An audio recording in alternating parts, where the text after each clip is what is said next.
salaamaaleykum yéen a ngi ak Sall bu seen émission fee mu fekk feneen lii lu mu leen di nuru caakiri mango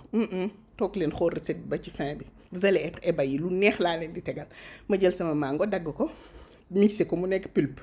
ma jël couscous tenez-vous bien mes amours couscous à la mangue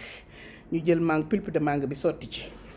boo ci sottee da ngay teg tuuti rek bàyyi mu absorbé ko nga daal di jëlaat sotti ci boo sottee nga yëngal boo yëngalee nii dugalal micro-ondes voilà boo dugalee micro-ondes benn 1 minute nga ñëw yëkkati gis nga ko noonu bu ma yëkkatee jël li des ci pulpe bi yëpp gis nga ko noonu daal di ko ciy sotti ba léegi ndox jéggiw ko mango rek laa koy kaasee ma daal di yëngal dugalaat ci micro-ondes bi ma dugalaatee ci micro-ondes benn 2-3 minutes bu ma yëkkatee gis nga nu muy saxaaree mooy suus na ma làmb mu nooy népp suus léegi gis nga nu mu xawee booloo da ngay def beurre comme ça beurre bi moo lay permettre mu détaché wu gis nga ko del xool bu ma defee beurre da ngay gis mu daal di briller ci saa si gis nga ko noonu daal di détaché wu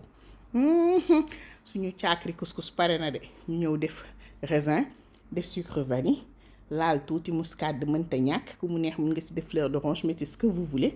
dégg nga ma daal di ñëw yëngal ba mu homogène dégg ngeen ma teg na le ngeen naan ca lay yem du ca yem noo duma ci yem ma ñëw defar soow bi war a accompagner suñu couscous mango mes amours ma def soow def sucre vanille daal di laal tuuti suukar laal tuuti vanille laal tuuti essence meew laal tuuti fleur d'orange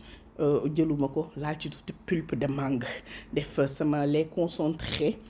non sucré voilà yëngal ko ba mu homogène waaw nga ñam mu neex sa suukar lépp normal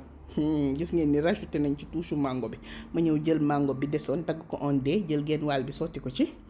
beneen genn wàll bi ngeen xam pour lan la ma daal di ñëw jël pulpe bi ma dese def ko ci fond verre bi c'est pour vous dire que mën ngeen ko servir de plusieurs façons jël couscous bi lal ci verre bi ci suufu pulpe de mango bi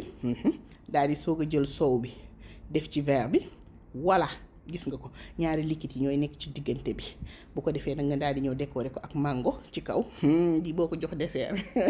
dessert bu original la ngi nii yéen dugal leen ko ba mu sedd rek ngeen am lu neex ma daal ñëw jël pulpe destu pulpe mango bi sotti ci soow bi daal di jël couscous mango bi sotti ko ci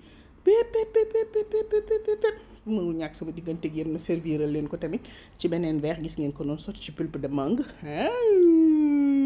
lii neex na lii doo koy lekk doo xam ndax caakiri mango ngay lekk wala couscous mango tellement que c'est bon li tax ma jëlal leen ni mooy nii laa ko téye nii di ko mëq di lekk mais lii ni mu neexee mes amours tant que essayé woo leen ko mënoo leen koo xam lii laa leen indiloon j'espère que li ma leen indil neex na leen bu leen fàtte abonné s'il vous plaît dee leen abonné di aimer vidéo yi s'il vous plaît ay ci gros bisous